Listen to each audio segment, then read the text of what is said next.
tractors, and equipment.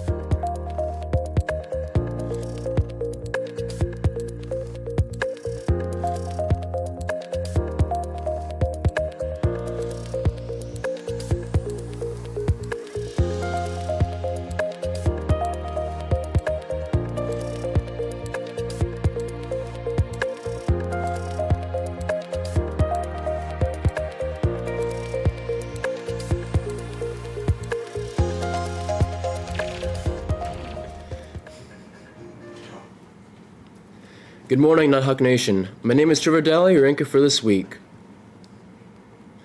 And welcome to the HBS Upload, where we upload the latest news for you to download. At Hettinger Public School, we challenge all to meet their academic and life goals while inspiring lifelong learning. Please stand to say the Pledge of Allegiance.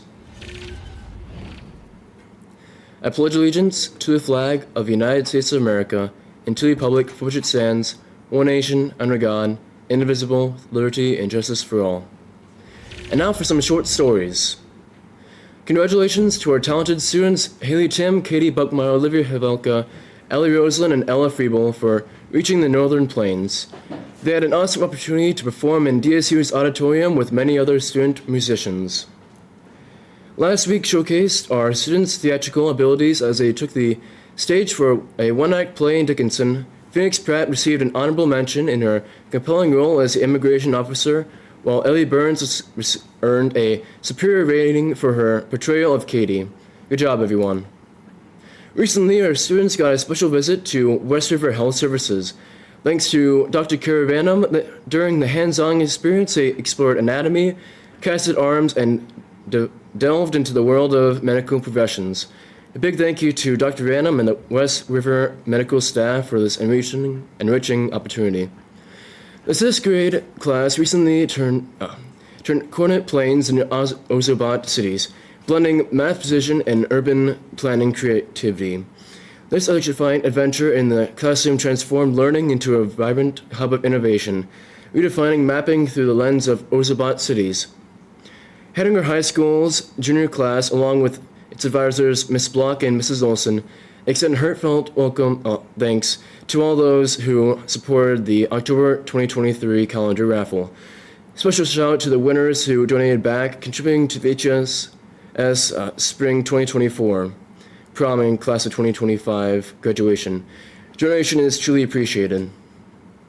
The Student Council's annual reselling fundraiser is set for November 24th at the Town Square, starting at 5 p.m. and continuing until 30 minutes after the parade. Embrace the holiday spirit, snag a beautiful crafted wreath, and support students' innovatives that make a lasting impact on our school community. Join us for a festive evening of giving and decorating. And the kindergarten decorated the halls with Thanksgiving and Veterans Day decorations, not only celebrating the season, but also the veterans who helped keep them a reality. And finally, I think, calling all young artists in grades K through 6, draw your own police patch from November 10th to December 11th. The top design will be chosen through public donations, with the winner becoming an official junior deputy, receiving a badge and a uniform. Donations support the school's art and crafts program. Get creative and make a difference. And now breakfast and lunch for this week. Breakfast was waffles. Lunch today is bean and burrito. Tuesday, breakfast will be oatmeal, lunch will be chicken bowl. Wednesday, breakfast will be breakfast sandwich, and lunch will be fish sticks and buttered noodles. Thursday, breakfast will be French toast, lunch will be sloppy joes and potatoes. And Friday, breakfast will be donuts, and lunch will be tater tot hot dish. Some announcements. Silent reading this week will be 5th period. Bring a book. Football, volleyball, and cross-country athletes, please get your head count to your respective coach by Wednesday for the fall banquet on Sunday. Thank you. Tomorrow, Tuesday the 14th, there will be a Science Olympiad meeting in Miss Block's room right after announcements. Please be prompt. Again, Tuesday after announcements, Science will be in Miss Block's room.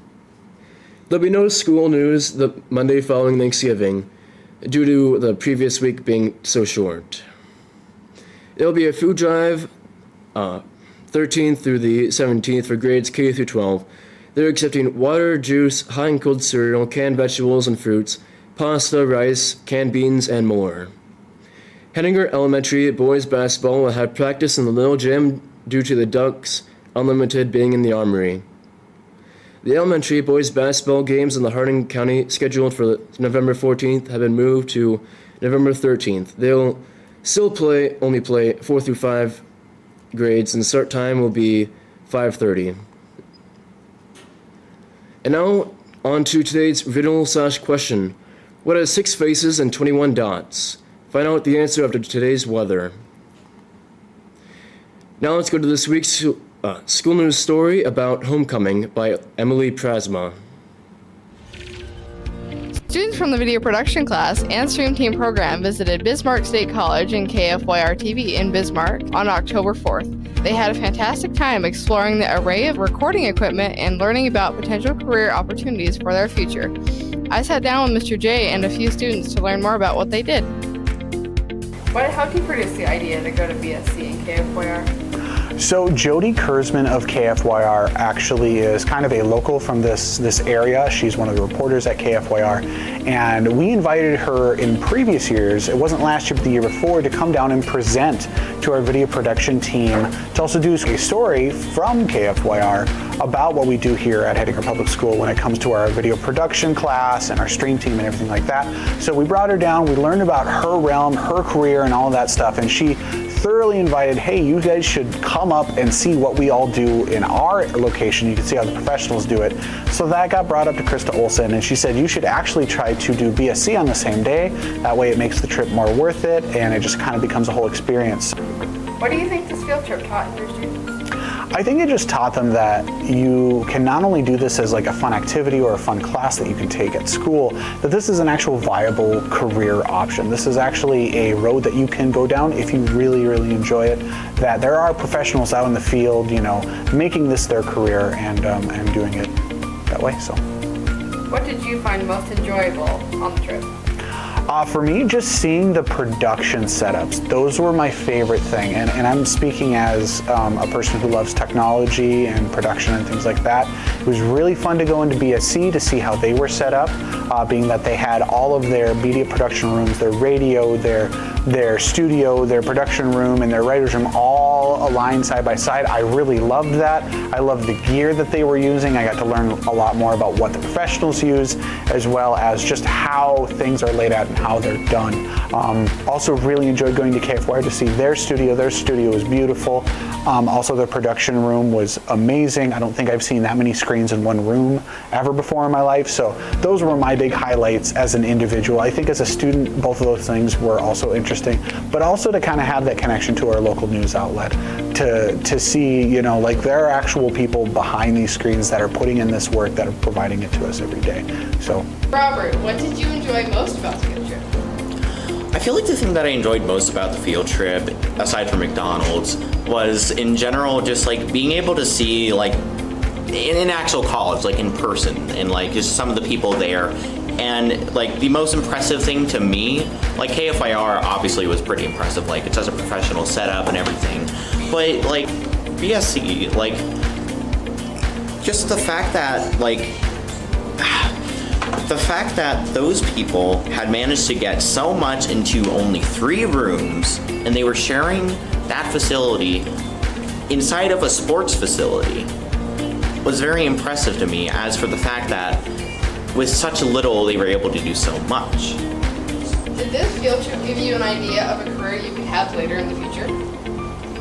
Well, I do know definitely like a career I would want to go down is definitely something in like the general video production world, or just a general like creative medium.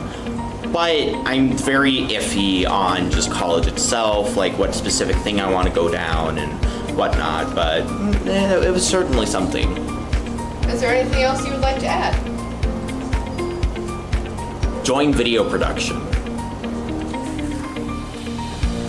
What was your favorite part of the field trip?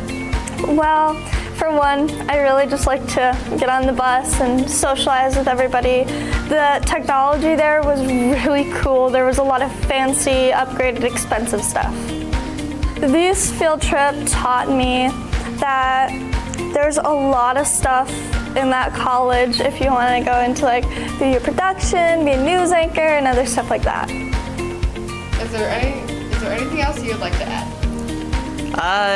For those looking for a potential job, video production and broadcasting can potentially give you a job opportunity because you could get a job at the local news or even just help out at the college news studio. Our students thoroughly enjoyed their trip to both locations, which exposed them to many diverse career opportunities. The entire class and team extends a heartfelt gratitude to Mr. J and those involved in making this insightful trip possible. Thank you, Emily, for the story about the field trip. Now let's go to sports last week with Matthew Tenska, aka John Sports. As you know, you obviously cannot see me yet again, so let's just roll into sports, shall we? Versus Beulah, varsity lost 1-3, and versus Killdeer, varsity won 3-1. Those are volleyball. And now let's go to highlights. All right, got some nice varsity volleyball versus the Bearcats. Sophia Kennedy with a kill, making the score 0-1 in the first set. Way to start off the game. Way later in the game now, Layla Jensen with the kill, making the score 24-17. Layla Jensen had 15 kills that game. Vanessa Oates with a nice block here in the second set, making the score 9-8. Good job. Moving on to the second set yet again, Chloe Gaumont with a kill, making the score 25-14, winning us that set. And here we got Sophia Kennedy with a kill, making the score 26-24 in the third set. Great job, Nighthawks, for another volleyball season. Now, let's go to upcoming games. All right, so boys basketball. So for boys basketball, Thursday there's a junior high game versus New England. That is in New England. Friday there's a junior high game versus New England yet again, but this time it's here in Hettinger. And on Saturday there's a junior high game versus South Hart, and that is in Scranton. For girls basketball, there's a junior high game versus Bowman County in Bowman. On Friday, there's a junior high game versus New England. That is at New England. And on Saturday, the junior high game is versus South Hart. That is also in South Hart. Now back to you, Trevor. Thank you, Matthew, for that sports update. Now let's go to Lyric Sanders with some weather. Thank you, Trevor. For Monday, it's going to be breezy and partly sunny with a high of 59 and a low of 27. For Tuesday, it's going to be mostly sunny and mild with a high of 61 and a low of 27. On Wednesday, it's going to be sunny and mild with a high of 60 and a low of 36. On Thursday, it's going to be very windy with a little bit of sun with a high of 43 and a low of 25. On Friday, it's going to be sunny and breezy with a high of 55 and a low of 27. Saturday, it's going to be mild with a lot of sun, high of 58 and a low of 32. On Sunday, it's going to be cloudy with some scattered rain with a high of 57 and a low of 23. Now back to you, Trevor.